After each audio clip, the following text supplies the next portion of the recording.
meu coração também. Tu és o único motivo que me fez chegar.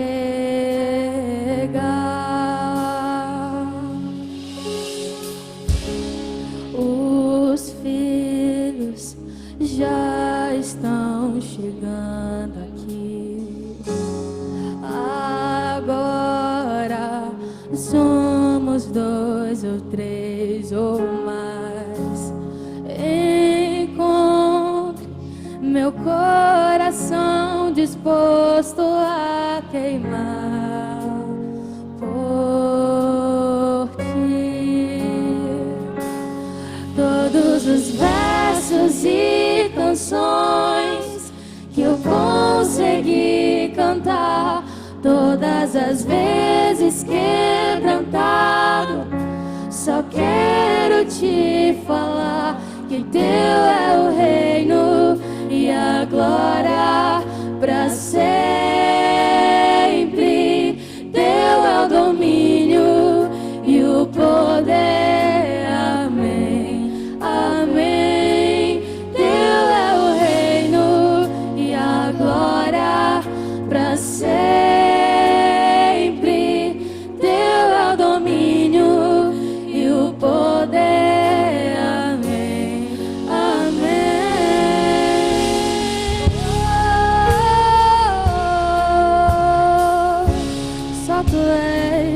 Só tu és santo.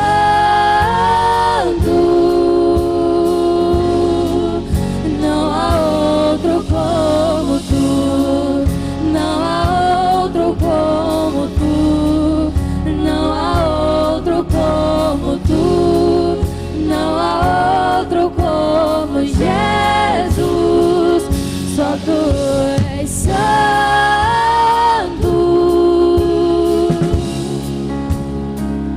Só tu és santo.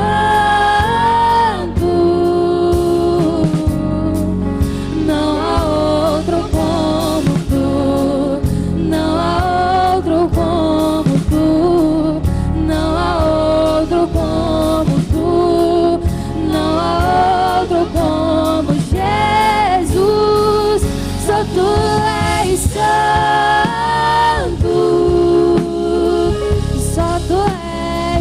Só tu és santo.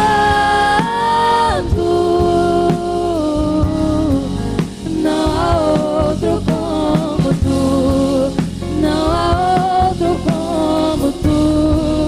Não há outro como tu.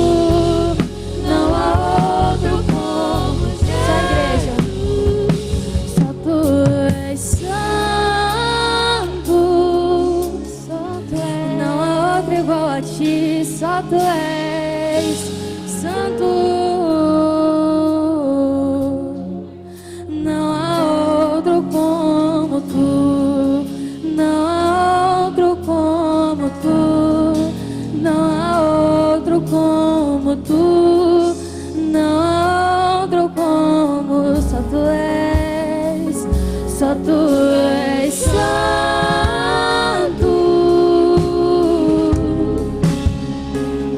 Só tu és santo.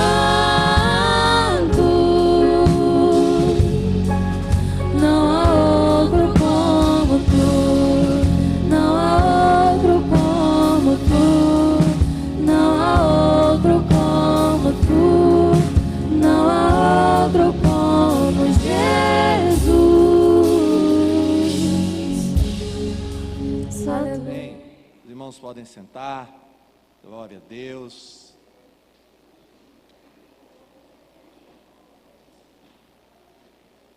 Você trouxe a sua Bíblia hoje? Amém? Mostra aí sua Bíblia, cadê ela? Olha. Glória a Deus. Por que é que eu perguntei, irmãos? Porque hoje eu vou falar sobre ela. Amém?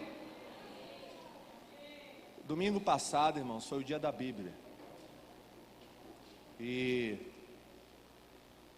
aliás, esse mês é considerado o mês da Bíblia.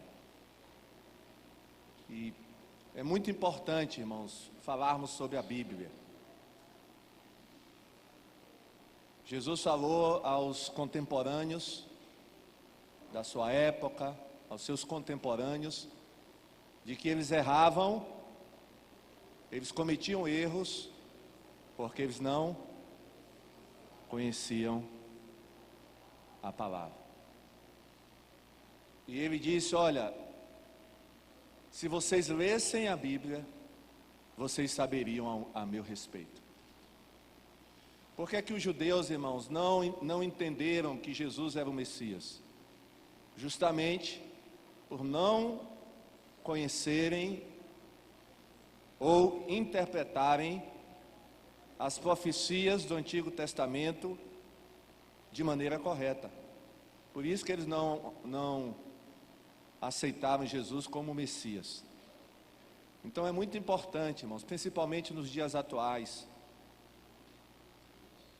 onde está havendo muitas doutrinas falsas, heresias, é muito importante nós conhecermos a Bíblia. Eu queria trazer, logo agora no início, algumas curiosidades a respeito da Bíblia. Eu não sei se você sabe, mas a Bíblia foi o primeiro livro impresso no mundo. O primeiro livro impresso no mundo foi a Bíblia. Isso aconteceu em 1460, o ano de 1460. Depois da Bíblia, aí vieram outros livros, mas a Bíblia foi o primeiro livro impresso. Um outro fato interessante: hoje nós temos a Bíblia, irmãos, dividida em capítulos e versículos, mas nem sempre foi assim. Você sabia disso? Que a Bíblia, antes de 1250, não era dividida nem em capítulos, nem em versículos. Agora eu fico imaginando, irmãos, como era para as pessoas encontrarem um texto na Bíblia. Porque hoje, para nós encontrarmos um texto, como é que nós encontramos? Por exemplo, eu digo para os irmãos: abram em Jeremias, capítulo tal, versículo tal. Aí os irmãos vão direto e acham, não é isso? Mas, e sem capítulo e sem versículo? Como é que seria? Olha que coisa. A Bíblia, irmão, só foi dividida em capítulos no ano de 1250. E os capítulos foram divididos em versículos em 1550. Então não tinha, antes de 1250, não tinha nem capítulo, nem versículo. Era a Bíblia escrita assim direto, sem capítulo e sem versículo. Você sabia que a palavra Deus não aparece em 2 livros da Bíblia? E a Bíblia é a palavra de Deus, né? Mas a palavra Deus não aparece em 2 livros da Bíblia. Você sabe quais são os livros? Olha, Esther, muito bem. E o outro? Qual é o outro livro da Bíblia que não aparece a palavra Deus? Cantares. Cânticos dos Cânticos. Pode procurar que você não vai achar a palavra Deus nesse livro. Mas tanto um como o outro, irmãos, tanto Esther como o livro de Cânticos, são inspirados por Deus. Amém? Glória a Deus. Você sabe qual é o meio da Bíblia? O capítulo da Bíblia que está no meio da Bíblia. Se você abrir a sua Bíblia no Salmo 118, abra sua Bíblia no Salmo 118, você vai ver que você abriu a Bíblia no meio, exatamente no meio. Isso é claro, isso é com aquelas Bíblias que só tem Bíblia mesmo, viu? Porque tem umas Bíblias, irmãos, que tem compêndios, né? Por exemplo, Bíblia de estudo. Além dos livros, tem muita coisa a mais. Mas eu falo, se sua Bíblia só tem a Bíblia mesmo, só os 66 livros, você vai ver que o Salmo 118 é o capítulo que está no meio da Bíblia. Reparou? Veja aí. Se sua Bíblia só contém os 66 livros, né? Se sua Bíblia não é Bíblia de estudo. Se a sua Bíblia for de estudo, pode ser que o Salmo 118 não seja o meio da Bíblia. Qual é o capítulo mais longo da Bíblia? Ah, todo mundo sabe. Salmo 119. E o menor capítulo da Bíblia? Salmo 117. Salmo 117, irmão, só tem 2 versículos. O Salmo 119 tem 176 versículos. Uma vez um dirigente de culto abriu a Bíblia e disse: irmãos, agora nós vamos ler esse capítulo aqui. Eu vou ler os versículos pares, os irmãos lerão os versículos ímpares. E era o Salmo 119, misericórdia. Demorou o culto todo. E não houve mais tempo nem para louvor, nem para o pastor pregar. O culto foi só a leitura do Salmo 119. Livros da Bíblia que só tem um capítulo. Você sabe quais são? Livros da Bíblia que só tem um capítulo. Obadias. É por isso que é difícil achar Obadias, irmãos. Quando a gente pede assim, abrem Obadias. Olha. A pessoa fica para lá e para cá procurando e não acha. Porque ele só tem capítulo. Filemon, um capítulo. 2ª e 3ª João, um capítulo. Judas, um capítulo só. A primeira Bíblia em português foi impressa em 1748. Primeira Bíblia em português, 1748. Agora, irmãos, a Bíblia só chegou ao Brasil por volta de 1814. Imagine, o Brasil foi descoberto em que ano? 1500. A Bíblia só chegou aqui em 1814. Quantos anos sem Bíblia? Quase, irmão, quase não, mais do que 3 séculos. Mais de 300 anos. É por isso que o Brasil, irmãos, ficou na situação em que ficou. Porque um povo que não tem Bíblia, né? Então o Brasil ficou 300 anos sem a palavra de Deus.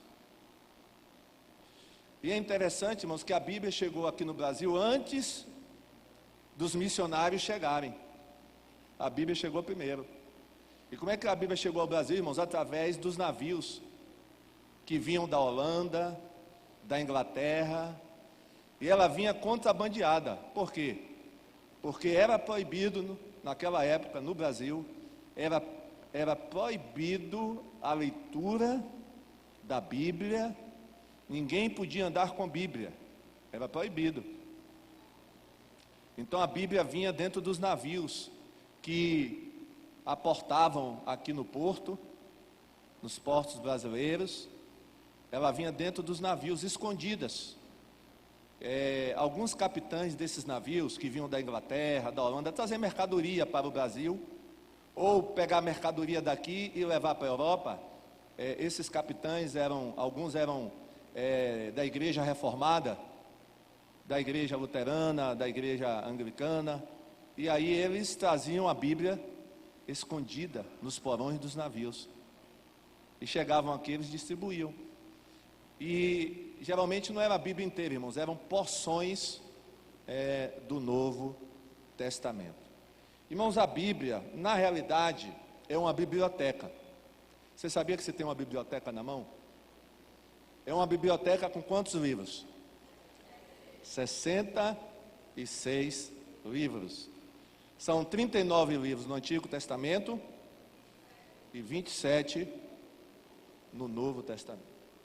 Então você tem aí uma biblioteca. A palavra Bíblia, por isso, irmãos, significa justamente livros. A palavra Bíblia é livros. Significa livros. Então nós temos essa biblioteca.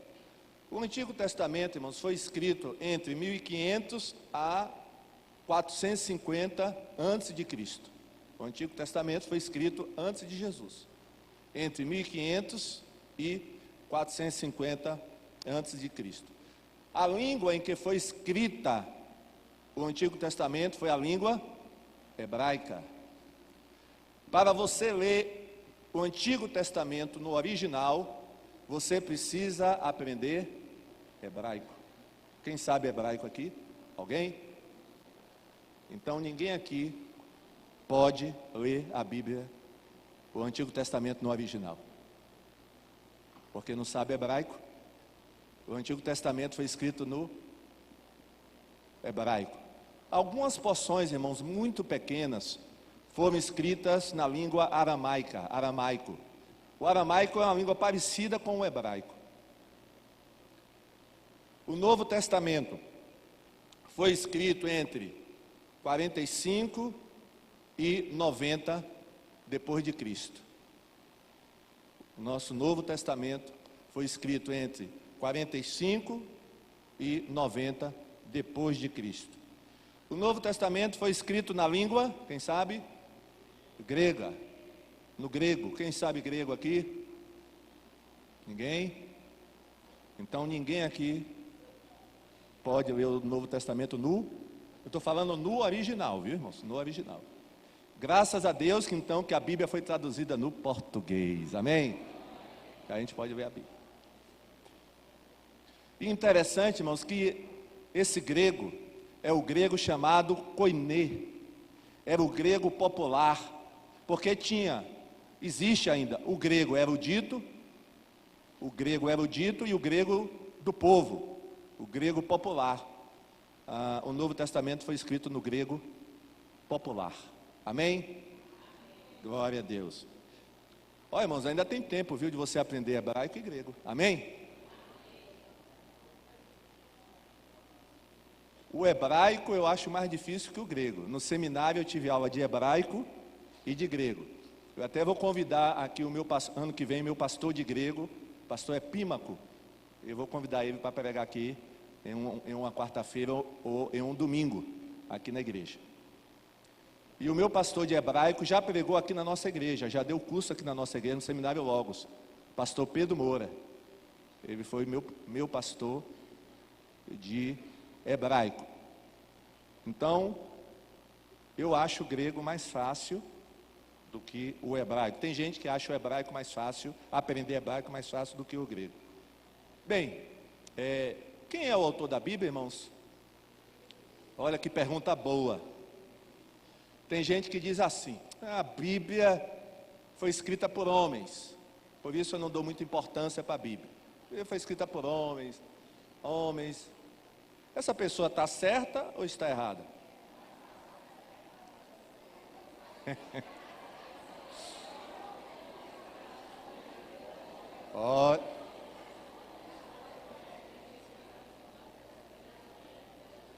Ela está certa, mas tem um detalhe aí.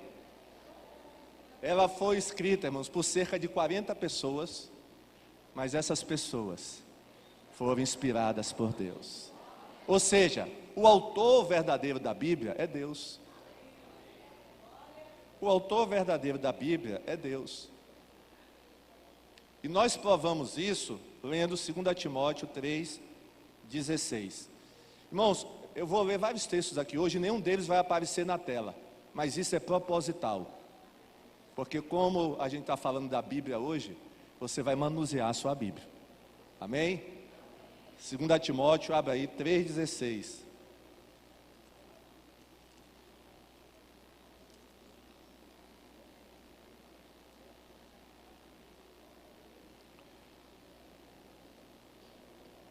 Nós vamos ler só a primeira parte do versículo. Só a primeira parte. 2 Timóteo 3,16.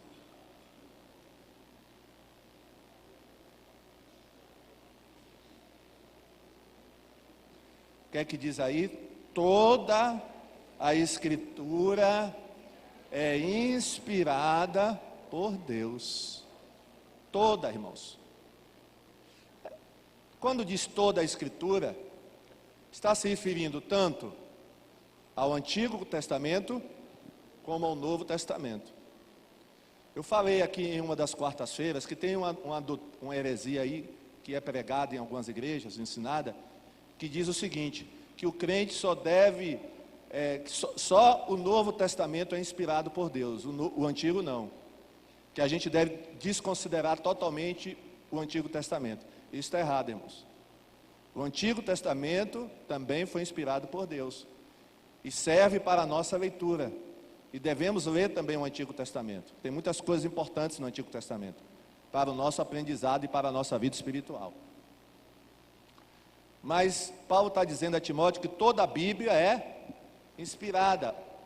A palavra inspiração, irmãos, hoje a gente usa essa palavra inspiração de uma maneira muito larga, muito genérica. Hoje eu estou inspirado. Mas quando Paulo diz que a Bíblia foi inspirada por Deus, ele quer dizer o seguinte, que as pessoas que escreveram a Bíblia, elas escreveram sendo direcionadas, inclusive no uso das palavras, elas foram orientadas por Deus. Até nos termos que elas usaram, elas foram dirigidas por Deus. Então, a Bíblia, apesar de ter sido escrita por pessoas, cerca de 40 pessoas, o autor verdadeiro da Bíblia é Deus. Por isso, quando nós estamos lendo a Bíblia, nós estamos lendo a palavra de Deus. Não de homens, mas de Deus. Essas 40 pessoas, irmãos, muitas delas, ou a maioria delas, não se conheciam. Eram pessoas que não se conheciam. Viveram em épocas diferentes, em lugares diferentes. Tinham profissões diferentes. Por exemplo, nós temos um escritor na Bíblia que era médico. Quem é? Lucas. Nós temos um escritor na Bíblia que cuidava de boi, era boiadeiro. Amós. Olha. Temos um estadista que escreveu a Bíblia, um dos livros da Bíblia. Estadista, quem é? Daniel. Amém? Então, irmãos, a Bíblia ela foi escrita por diversos autores, em épocas diferentes, pessoas que não se conheciam. E quando a gente junta, irmãos, todos os livros da Bíblia, a gente repara uma coisa. Não existe na Bíblia discrepância. Olha, embora tenha sido escrita em épocas diferentes, por pessoas diferentes, a Bíblia é uniforme. Isso só tem uma explicação. O autor da Bíblia foi um autor único. Que autor único foi esse? Deus. O autor foi Deus, irmãos. Moisés se destaca como escritor da Bíblia porque foi ele que escreveu os 5 primeiros livros da Bíblia, esses 5 primeiros livros da Bíblia são chamados Pentateuco. 5. Ele escreveu os 5 primeiros livros da Bíblia. Paulo também é campeão, né, de livros escritos na Bíblia. Ele escreveu 13 livros no Novo Testamento. Ele é o escritor que mais escreveu livros que estão no Novo Testamento. 13. E ele escreveu uma carta, irmãos, que se perdeu, que não está na Bíblia. Que pena, né? Essa carta se perdeu. Que carta é essa? Que foi perdida e que não está na Bíblia? Que ele escreveu e não está na Bíblia. A carta que ele mandou aos crentes de Laodiceia. Essa carta se perdeu. Não está na Bíblia. Então seria 14, né? Se essa carta não tivesse sido perdida. Davi, ele era rei, poeta, músico. Ele era uma porção de coisa. Davi escreveu a maioria dos salmos. Ele escreveu pelo menos 73 salmos. Ou seja, quase que a metade dos Salmos, não é verdade? Então Davi é o maior escritor de Salmos na Bíblia, é Davi. Lá em Hebreus, irmãos, 4:12, vamos ler Hebreus 4:12, a gente encontra uma definição da Bíblia. O autor da carta aos Hebreus, que nós não sabemos quem é, alguns dizem que é Paulo, outros dizem que é Apolo, não sabemos quem escreveu essa carta. Hebreus 4:12. Olha o que ele fala sobre a Bíblia. Essa definição é muito, muito importante.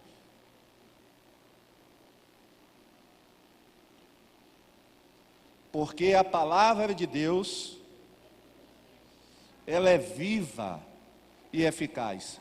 Por que ela é viva, irmãos, e é eficaz? Porque essas palavras que estão na Bíblia foram inspiradas pelo Espírito Santo. Foi pelo Espírito Santo. Por isso que a palavra de Deus é sempre atual. A palavra de Deus é sempre atual. Então é viva e é eficaz. E o que é que diz o autor ainda da carta aos Hebreus? Ela é mais cortante do que qualquer espada de 2 gumes, e penetra até o ponto de dividir alma e espírito, juntas e medulas, e ela é apta para julgar os pensamentos e propósitos do coração. Ou seja, irmãos, a Bíblia é como um espelho. Para que serve um espelho? Para mostrar como você está, não é verdade? Se você está bem, se sua aparência está boa, está ruim, se sua roupa está boa, está ruim. E é por isso que muita gente não gosta da Bíblia, porque a Bíblia nos confronta. Quando nós lemos a Bíblia, irmãos, de maneira honesta, de maneira sincera, a Bíblia vai nos confrontar, vai dizer o que está certo na nossa vida, mas vai dizer também o que está errado. Aí tem pessoas que não gostam de que a verdade lhes seja dita. E aí elas não, quando a Bíblia é pregada para elas, ou quando elas leem a Bíblia, e quando tem alguma coisa na Bíblia que elas não gostam, aí elas recusam a Bíblia, fecham os ouvidos, atacam até a Bíblia, porque a Bíblia as condena. É por isso, por essa razão. Por isso, irmãos, quando nós formos ler a Bíblia, nós temos que ler com o nosso coração aberto. Amém? Temos que ler a Bíblia com o nosso coração aberto. Agora, irmãos, para que serve a Bíblia? Para alguns, a Bíblia serve como porta-documento. Já viu aquela pessoa que guarda documento dentro da Bíblia? A Bíblia é porta-documento. Outros gostam de guardar dinheiro dentro da Bíblia. Não é verdade? Outros guardam recibo da Coelba, recibo da Embasa. Está tudo dentro da Bíblia. E para não cair, ele bota um elástico em volta da Bíblia. Nós tínhamos aqui um irmão chamado Sátiro, ele era até diácono. A Bíblia dele era desse tamanho assim, ó, porque tinha tudo dentro da Bíblia dele. Mas ele lia a Bíblia, viu, irmãos? Era um homem que lia a Bíblia. Eu acho que o melhor uso da Bíblia, irmão, não é esse, amém? Não, de maneira nenhuma. Ou será que a Bíblia serve para nós colocarmos na mesa de centro da nossa casa, aberta no Salmo 91? E aí a gente diz, agora nenhuma praga vai entrar dentro da minha casa, porque a Bíblia está aberta. E se o demônio chegar aqui, ele vai ver a Bíblia aberta no Salmo 91 e vai cair fora. É assim, irmãos? Não é dessa maneira que você vai manter o demônio afastado da sua casa. Não é dessa maneira. Não é botando na porta da sua casa lá um quadro dizendo essa casa é lavada pelo sangue de Jesus. Não é assim também. A Bíblia não é amuleto, viu? A Bíblia não pode servir de amuleto, irmãos. A Bíblia. Irmãos, a Bíblia, sem ser lida e sem ser obedecida, não traz nenhum benefício. Se fosse assim, irmãos, o Brasil já teria sido mudado, né? Para melhor.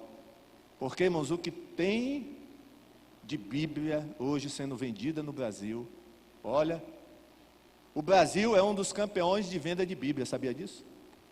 Mas, irmãos, infelizmente, muita gente compra a Bíblia, mas, primeiro, compra e muitos não leem, e aqueles que leem, não praticam o que está na Bíblia. Adianta?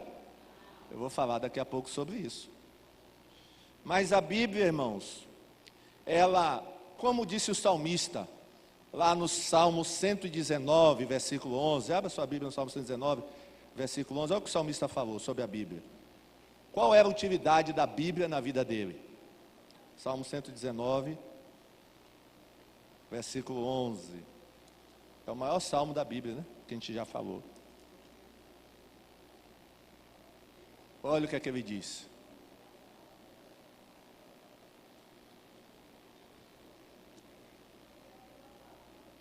Salmo 119, versículo 11. Guardo a tua palavra no meu coração, para não pecar contra ti.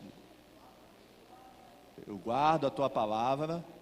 Repare que ele não fala, eu guardo a tua palavra na minha mente. Ele fala assim? Não. Porque, irmão, não adianta conhecer a Bíblia só de mente. Ah, eu conheço a Bíblia toda de cor. Posso recitar qualquer versículo da Bíblia. Isso é bom? É. Mas essa palavra tem que estar também no coração. Por isso que o salmista disse, eu guardo a tua palavra no meu coração. Para quê? Com que objetivo? Para eu não pecar contra ti. Irmãos, o evangelista D.L. Moody, um grande evangelista, ele disse o seguinte a respeito da Bíblia: ou este livro, se referindo à Bíblia, ou este livro me afasta do pecado, ou o pecado me afastará deste livro. Vou repetir. Ou este livro me afasta do pecado, ou o pecado me afastará deste livro. Isso é verdade ou não é? É uma grande verdade. O pecado, irmãos, tem afastado muita gente desse livro. Mas se tivermos esse livro no nosso coração,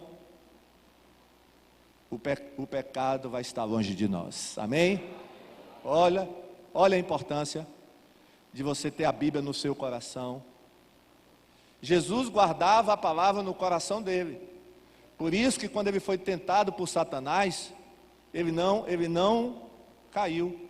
Porque ele revidava os ataques de Satanás como? Com a palavra, que estava na mente dele, mas também estava no coração.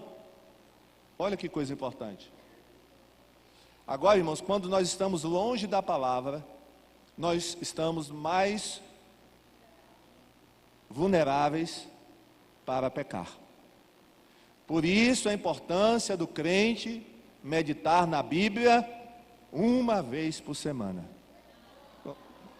É isso? Não. Por isso a importância do crente meditar na Bíblia 3 vezes por semana. Também não. Irmãos, todos os dias da semana. Amém?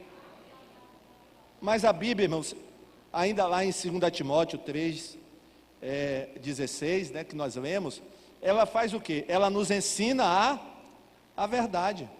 Jesus diz, conhecereis a verdade.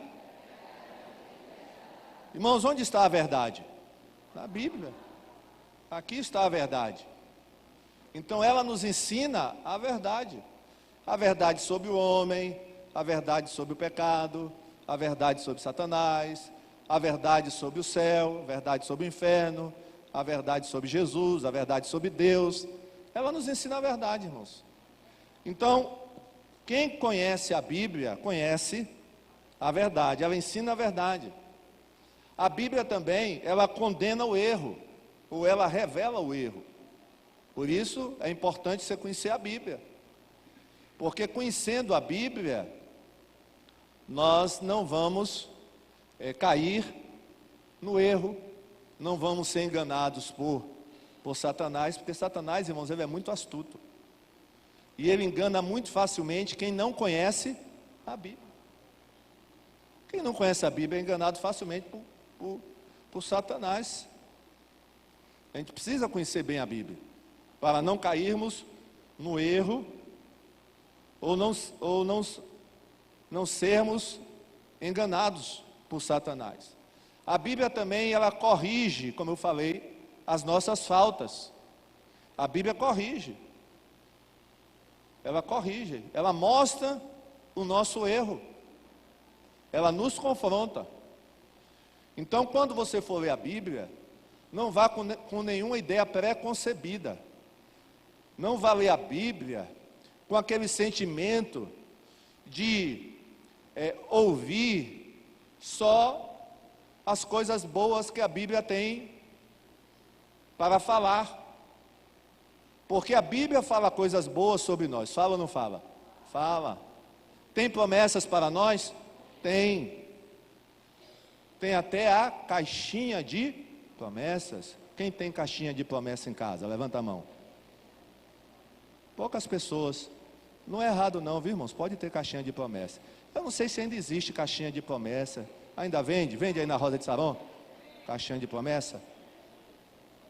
Vende, Lacerda? Vende. Vende. Ele está dizendo que vende.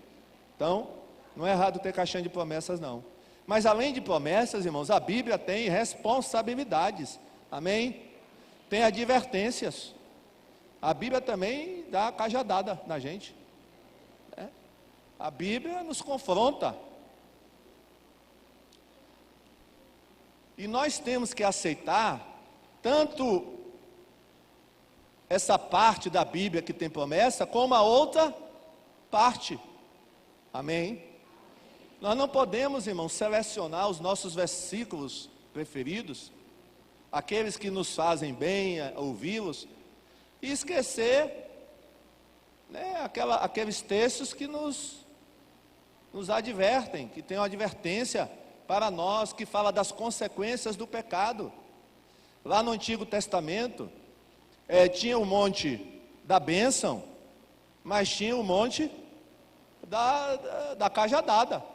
Se o povo obedecesse a Deus, tinha a bênção. Se o povo desobedecesse a Deus, tinha as consequências. Amém, irmãos?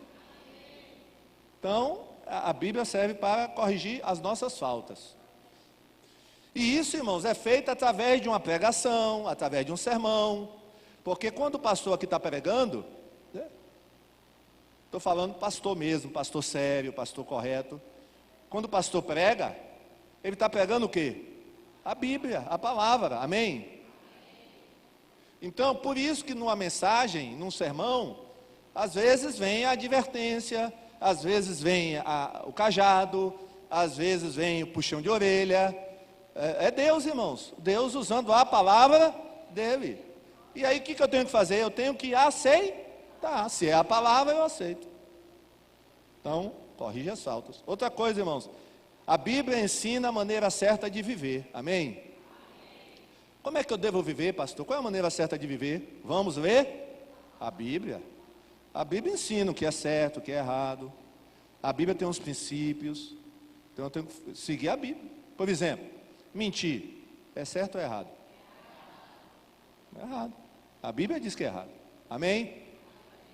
Querer a coisa dos outros, é certo ou é errado? Está escrito isso na Bíblia? Tá, que é errado, tá. Irmãos, estão entendendo? Perdoar o meu irmão, eu tenho que perdoar ou não? Sim. Então a Bíblia vai ensinando tudo para a gente, irmãos. A Bíblia vai ensinando tudo para a gente. Então é importante ensinar, né? A Bíblia ensina a maneira certa de viver. É importante aprender. A Bíblia, irmãos, ela serve como alimento da nossa alma. A nossa alma é alimentada pela Bíblia. Vamos ler Mateus 4:4. Abra sua Bíblia em Mateus 4:4.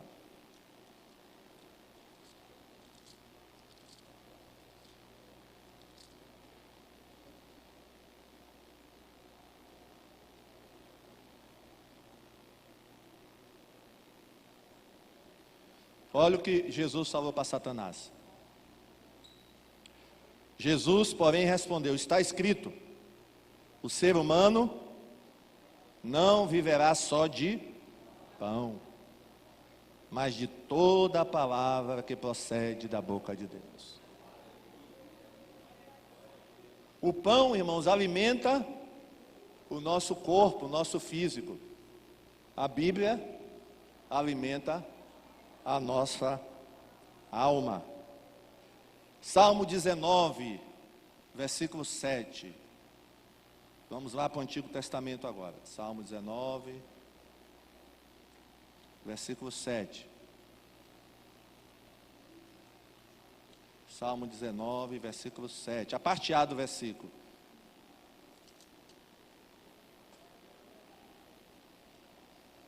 A lei do Senhor é perfeita. Está falando aí do Antigo Testamento, né? A palavra de Deus. A lei do Senhor é perfeita e faz o que com a nossa alma, irmãos? Restaura, refrigera a nossa alma. Olha, irmãos, a palavra de Deus restaura a nossa alma. Que coisa interessante e importante, irmãos. Jeremias 15:16. Jeremias 15:16.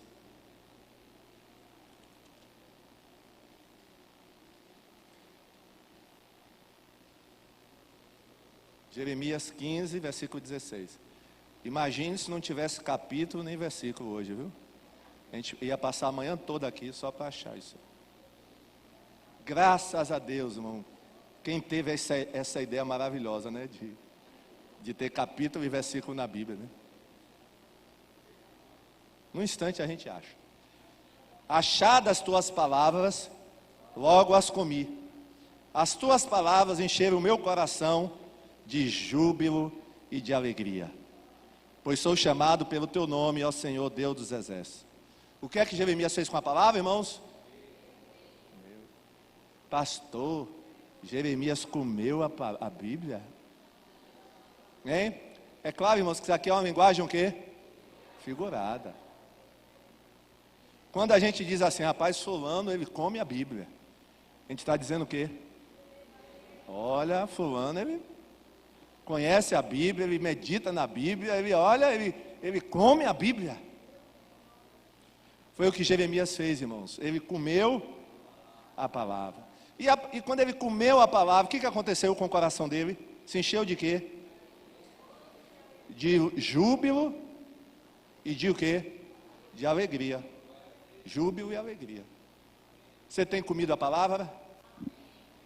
Pastor, olha, irmão, tem gente que não come a palavra, mas usa a Bíblia como petisco. O que é um petisco? Petisco. Pega uma coisinha aqui, pega outra coisinha ali, petisco. Mas ele não come. Irmãos, quem é que sobrevive só comendo petisco? Se você ficar todo dia comendo só petisco, você vai morrer, você vai ter doença e morre. Você não vai ter as vitaminas necessárias para o seu corpo. Mas, irmão, tem gente que vive de petisco. Vem domingo aqui de manhã e pega um petisco. Mas passa a semana toda sem comer a palavra. Aí no outro domingo vem e pega mais um petisco. Irmão, não vai.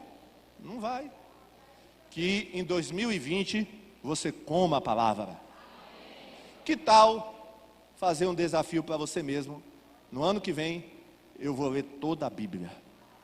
De Gênesis a Apocalipse. Vou ler toda. Amém? Ih, amém foi fraca. Ô, irmão. Faça isso. E você vai ver como a sua vida vai mudar. Faça esse desafio. Lê a Bíblia uma vez só. Uma vez só. A Bíblia, irmãos, é alimento. 1 Pedro 2,2. Vamos lá. Primeira carta de Pedro, capítulo 2, versículo 2. Primeira carta de Pedro.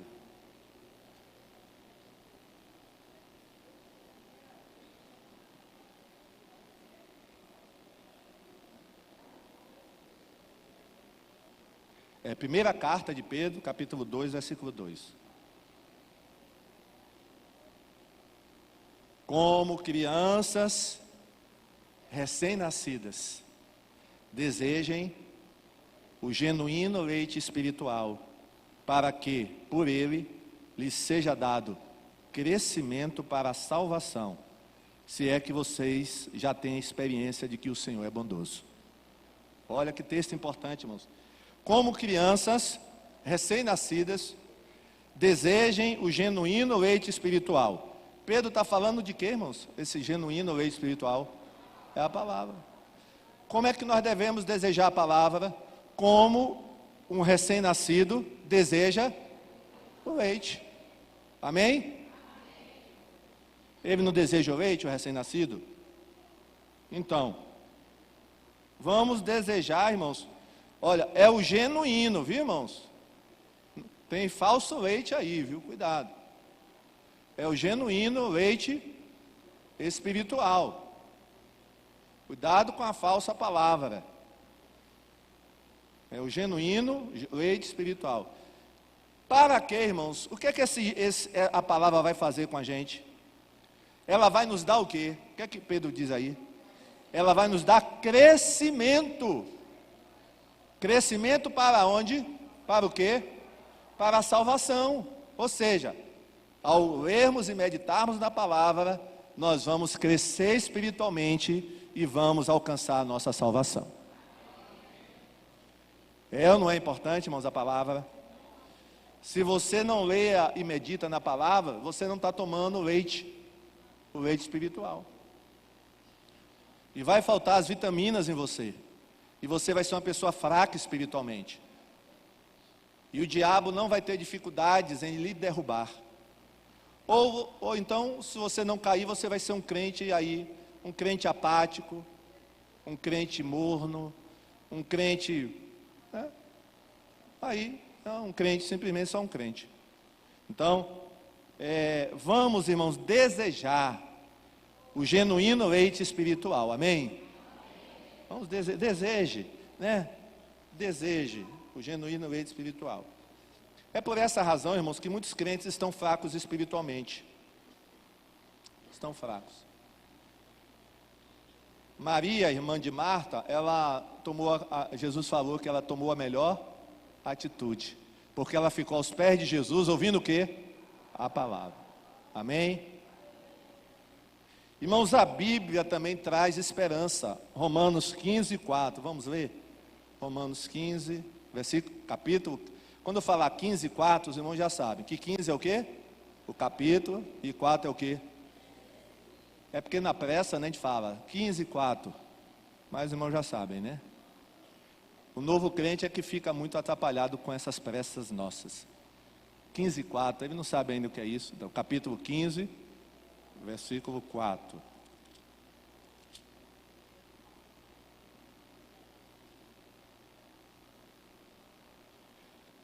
Pois tudo que no passado foi escrito, olha, devemos considerar o passado, viu, irmãos? O que foi escrito no passado também. Para o nosso ensino foi escrito, a fim de que, pela paciência e pela consolação das Escrituras, tenhamos esperança. Irmãos, o que mantém a nossa esperança é a nossa meditação na palavra. Quando o crente ele é versado na palavra, ele é um crente que ele tem esperança, ele tem paciência, ele é consolado, porque a Bíblia, irmãos, ela serve de consolo. Quando você está triste, quando você está desanimado, o que é que você tem que fazer? Vai ler a Bíblia, amém? Vai ler a Bíblia vai te consolar.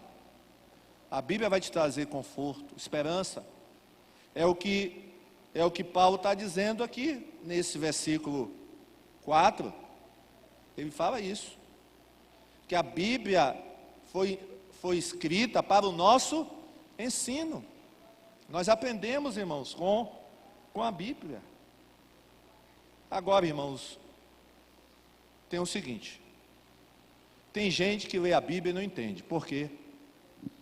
Eu lia a Bíblia e não entendia. Sabe por quê? Porque eu não era crente. E eu não tinha o Espírito Santo. E quem não tem o Espírito Santo, vai ler a Bíblia e não vai entender. Não entende. Porque, para entendermos a Bíblia, nós temos que ter o Espírito Santo. Abra sua Bíblia em 1 Coríntios 10, ou 2, 14. 1 Coríntios 2, 14. 1 Coríntios 2, 14.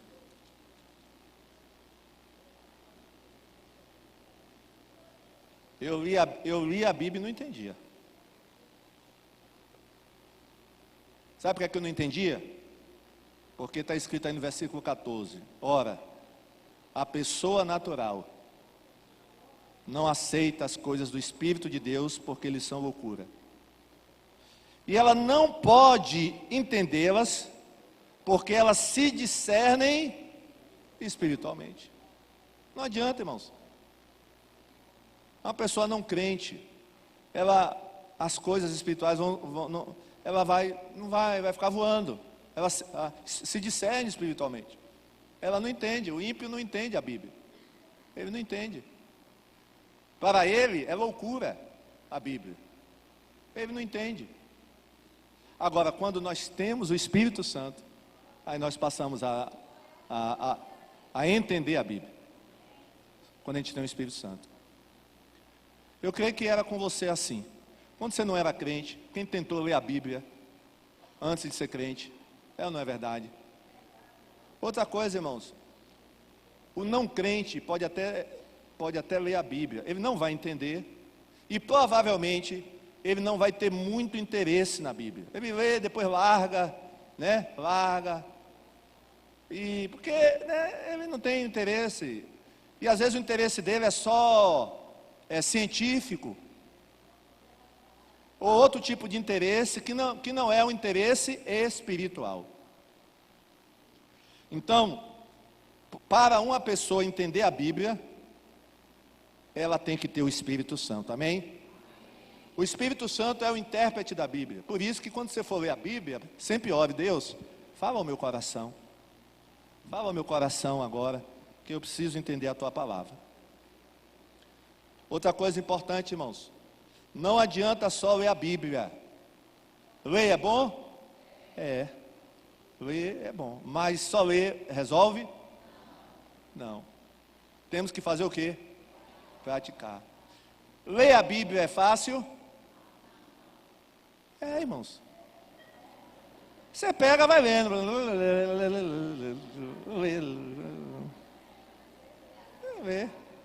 Lê. Vai lendo. Agora, praticar é fácil? Por exemplo, perdoar aquela pessoa que anda falando mal de você para a vizinhança toda. Ou seja, perdoar o seu inimigo. É fácil ou é difícil?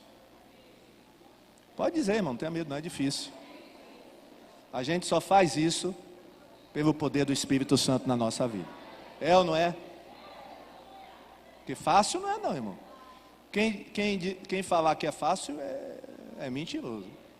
Fácil não é. Tem algumas coisas, irmãos, que a Bíblia manda a gente fazer que não é fácil. Agora lê, perdoem uns aos outros, ame o seu inimigo. É fácil ler? É fácil. Agora, difícil? Agora tem uma coisa, irmãos.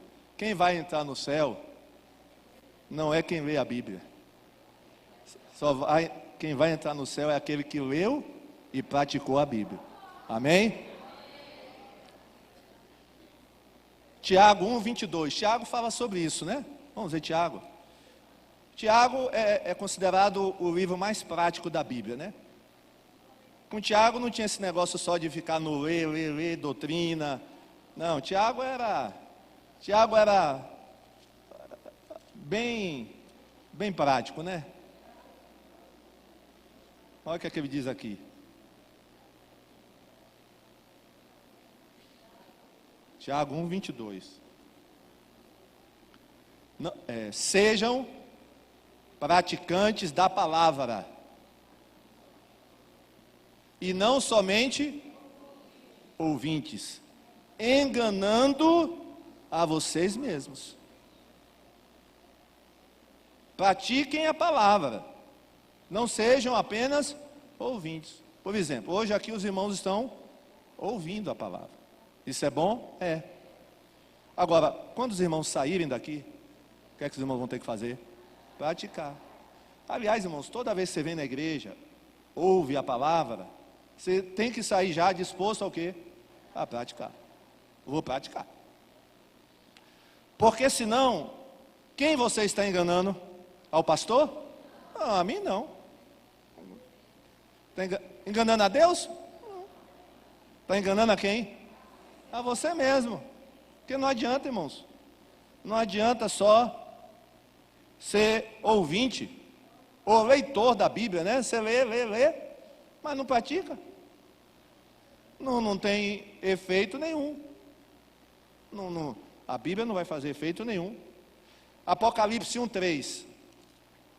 Aí tem uma bem-aventurança, né? Parece, nesse texto aí. Vamos confirmar isso? Tem uma bem-aventurança. Quem gosta de uma bem-aventurança? Uma bênção. Aí tem uma bênção aí. Mas para algumas pessoas,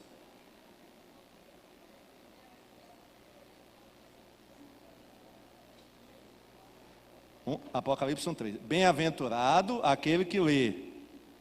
Glória a Deus, eu sou bem-aventurado. Glória, eu leio. E bem-aventurados aqueles que ouvem as palavras da profecia. Amém. Eu estou ouvindo, pastor. Agora vem a terceira condição. E guardam. O que é guardar? Praticar. E guardam as coisas nela escritas, pois o tempo está próximo. Ou seja, essa bem-aventurança é para quem lê, ouve, mas também guarda a palavra. Amém, irmãos? Você tem guardado a palavra de Deus? Então guarde, viu? Irmãos, como ler a Bíblia? Pastor, estou gostando. Agora eu quero como ler a Bíblia. Vamos lá, como ler a Bíblia? Não leia a Bíblia como ela fosse um livro qualquer. Viu? Cuidado. Não leia a Bíblia como se ela fosse um livro qualquer. Ela não é um livro qualquer. Já vimos que ela é o quê? A palavra de Deus. Segundo, não leia a Bíblia como ela fosse um livro de história. Irmãos, a Bíblia contém história, mas ela não é um livro de história. Aqui tem a história, irmãos, de vários povos antigos. Aqui tem a história do povo hebreu. Aqui tem a história do povo filisteu. Aqui tem a história da Babilônia. Olha, tem histórias aqui. Mas a Bíblia não é um livro que, quando os autores escreveram, eles não estavam preocupados em contar história. Amém? Por exemplo, tem várias coisas que a gente gostaria de saber e que a Bíblia não menciona. Por quê? Porque ele não é um livro de história. Por exemplo, como era Jesus fisicamente? Pode procurar aqui que você não vai achar.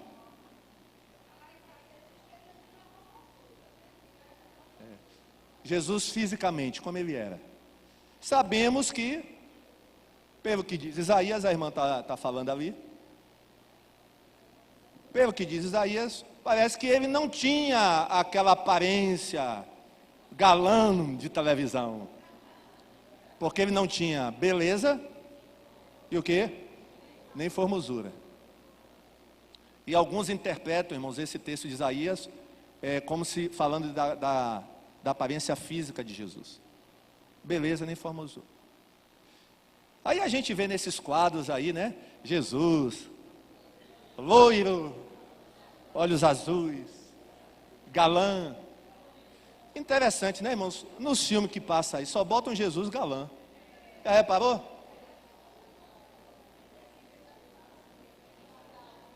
Agora, irmão, Jesus pode ter sido, né, aquele galã, pode. Mas a Bíblia não fala do aspecto físico de Jesus. Não diz, por exemplo, Jesus era alto ou era baixo? Me diga aí. Você não sabe, porque a Bíblia não diz. Não sabe. A cor dos olhos de Jesus, me diga qual era. Você não sabe. O que a gente pode deduzir, irmãos, que por Jesus ser judeu, olhe para um judeu de hoje, veja o aspecto físico de um judeu, e aí você vai imaginar mais ou menos como era Jesus. Provavelmente ele não era loiro, de olhos azuis. Porque assim, dificilmente a gente vê um judeu, não é isso? Judeu loiro de olhos azuis, é difícil, né? Então, eu acho que não era esse Jesus das imagens que tem aí, dos quadros, não é verdade? Agora, por que a Bíblia não relata, por que nenhum dos 4 evangelistas que escreveram sobre Jesus, por que eles não relatam o aspecto físico de Jesus? Porque eles não estavam contando história. Porque, irmão, se fosse um historiador, se o objetivo da Bíblia fosse contar história, com certeza, eles iriam dizer como era Jesus fisicamente. Não é verdade? Outra coisa, irmãos, a Bíblia não lê a Bíblia como se ela fosse um livro científico, apesar dela conter informes científicos. Você sabia disso? Irmãos, na época de Isaías, o povo daquela época, só um exemplo que eu vou dar aqui, eles achavam que a terra era plana. Sabia disso? Eles achavam que a terra era plana. E nós sabemos, irmãos, que a terra é o quê? Tem gente que não sabia, vimos? A terra é redonda. A terra é redonda. E é por isso, irmãos, quando os marinheiros saíam ao mar, o maior medo deles, sabe qual era? Bom, se a terra é plana, vai chegar um momento que vai acabar essa planície. E a gente vai cair aonde? Era o maior medo dos marinheiros, irmãos. Por isso que quando eles saíam de casa, eles assim davam adeus para a esposa, para os filhos, olha, talvez eu nunca volte mais. Então era o conceito da época de Jesus, o conceito da época de Jesus, né? Agora, irmãos, olha o que diz Isaías 40, 22. Abra sua Bíblia em coisa.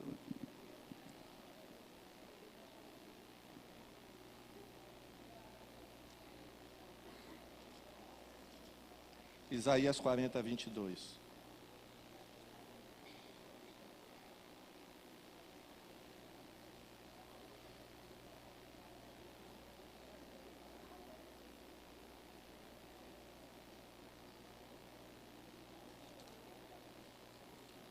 Dependendo da sua tradução, porque tem diversas traduções, na minha tem assim, ele, falando de Deus, é o que está assentado sobre, algumas dizem, o globo da terra.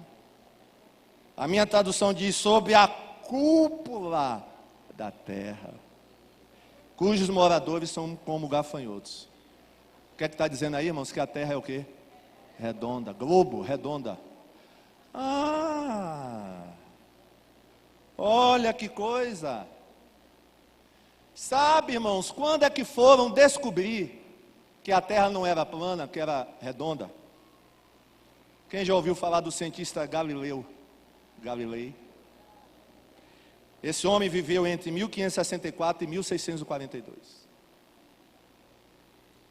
Ele que, nos estudos que ele fez, ele declarou: a terra não é plana, a terra é redonda.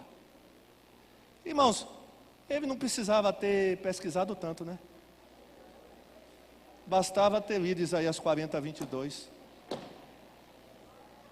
Tanta perda de tempo, irmão. Tanta perda de tempo.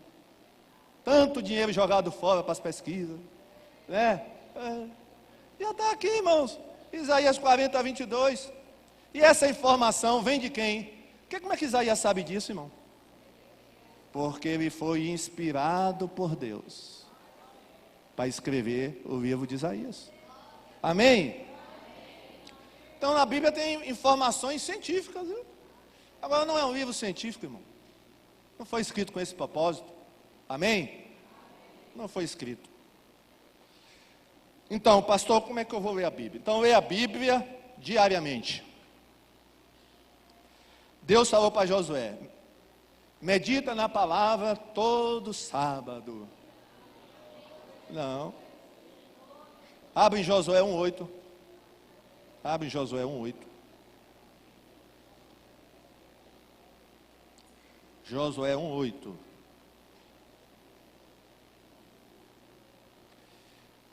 Não cesse de falar deste livro da lei. Pelo contrário, medite nele dia e noite. Olha, ou seja, com constância, diariamente. Você lê a Bíblia diariamente? Tem que ler, irmãos. É meditar diariamente. Amém? Pastor, mas tem dias que eu não tenho vontade. Eu falei aqui, acho que foi quarta-feira passada, que crente não vive por sentimento. Ele tem que fazer o que a Bíblia manda ele fazer, querendo ou não, sentindo ou não. Amém? E ler a Bíblia é uma dessas questões, irmão. Eu não estou com vontade, mas eu vou meditar, porque eu sei que aquilo vai fazer bem para a minha vida. Amém? Então, é diariamente, irmãos. Porque se ler só uma vez por semana, não vai surtir efeito. 2 vezes por semana, pastor, dá. Também não. Pastor, e 3 vezes. Olha, irmãos, não dá. Só 3 vezes, não. Tem que ler todo dia. Para fazer efeito é todo dia, irmãos. Outra coisa, Deus não falou para Josué: Josué, leia a Bíblia dia e noite. Ele disse: leia? Não. Ele disse o quê? Medite na palavra. O que é meditar? É você pensar no que você está lendo. Pensar, refletir no que você lê. Porque ler por ler não adianta, irmãos. Tem crente que acha que ler resolve. Não vai resolver. Você tem que meditar. De preferência, quando você estiver lendo a Bíblia, pegue um caderno, pegue um lápis ou uma caneta e vai escrevendo o que você está meditando ali. Amém? Vai escrevendo. Vai, olha, é isso que Deus está me falando. Isso é Outra coisa, sem pressa. Diga para quem está ao seu lado: sem pressa. Pastor, eu leio a Bíblia quando eu estou para sair de casa de manhã para o trabalho. Eu pego e tal.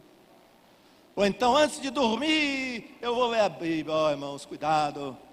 Você lê a Bíblia antes de dormir, porque você já está cansado, já está com sono. E qual é a tendência? Você vai dormir. E muitos dormem em cima da Bíblia. Não, irmãos. Sem pressa, irmãos. Os médicos dizem que quem come com pressa, o que acontece? Faz mal, faz uma má digestão e não é bom. A comida não vai fazer efeito, vai te alimentar direito. Com a Bíblia, irmãos, é a mesma coisa, viu? Você tem que comer a Bíblia devagar. Amém? Leia a Bíblia devagar. É melhor, irmãos, ler devagar e sempre, do que ficar dando essas lidas rápidas. O pastor disse para ler a Bíblia em 2020, ler a Bíblia toda. Eu vou ler. Aí você lê 20 capítulos por dia, 10. Não será que você vai conseguir meditar, né? A não ser que você esteja desempregado, né? Não esteja trabalhando, aí você tem esse tempo todo para estar em casa. Mas, irmãos, é melhor ir devagar, amém? E meditando do que ler corrido, viu? Leia a Bíblia com o coração disposto a ouvir o que Deus vai falar, amém? Abre 2 Timóteo 2,15, uma outra coisa importante aí, 2 Timóteo 2,15. O que é que Paulo falou a Timóteo com relação à Bíblia? Com relação à Bíblia. Esse é o último versículo. 2 Timóteo 2,15.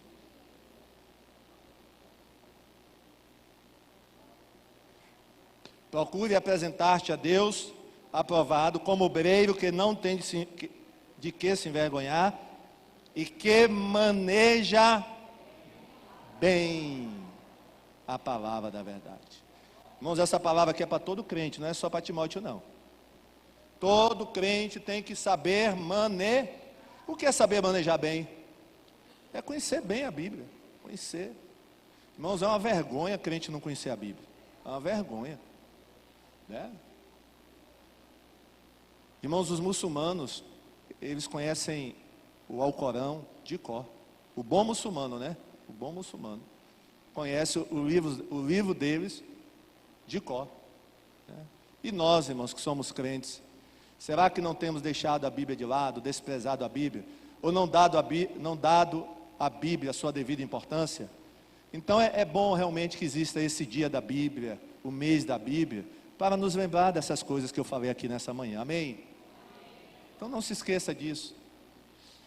O seu 2020 vai depender de como você vai se relacionar com a Bíblia. Sabia disso? Que o seu 2020, se vai ser um ano de bênção, de sucesso ou não, se sua vida espiritual vai desenvolver ou não, se você vai crescer espiritualmente ou não, sabe o que é que vai depender? Da sua atitude para com a Bíblia. Não esqueça disso não, viu? Vamos ficar em pé e vamos orar? Você vai orar: Senhor, me ajuda, eu quero amar mais a Tua Palavra, eu quero amar mais a Tua Palavra, eu quero amar, né? Então, vamos orar. Irmãos, antigamente aqui na igreja, quando tinha um culto, os cultos da semana, os crentes eram obrigados a citar um versículo da Bíblia. Não é, Kekeu? Você lembra, Kekeu? A irmã Adelina dirigia aqui uns cultos aqui durante a semana, e ela dizia: agora todos que estão aqui vão ter que citar um versículo da Bíblia de cor. Eita, irmãos, aí mandava ficar em pé.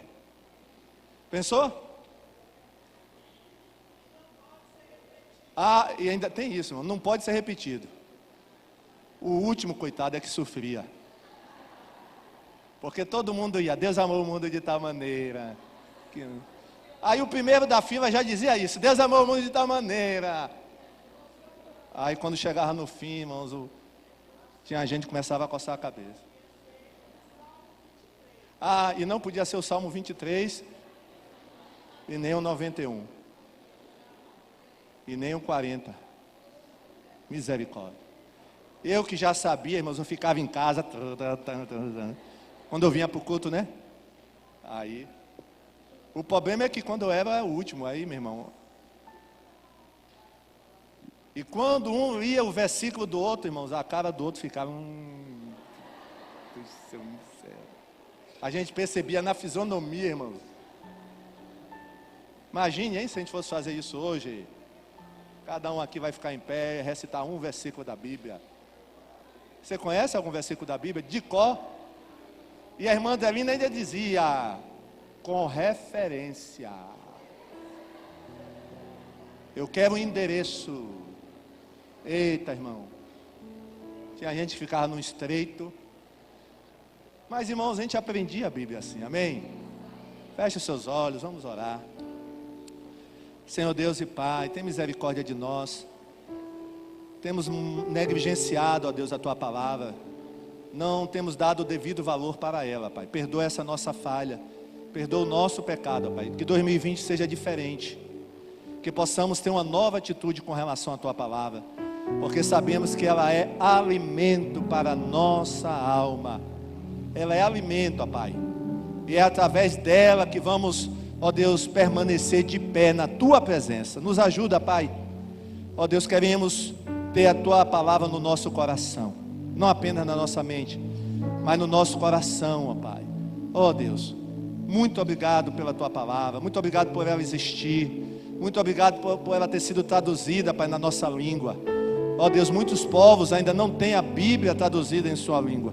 E nós temos, ó Pai. Muito obrigado. Muito obrigado porque a Bíblia chegou até o Brasil, Deus. Louvado seja o Teu nome.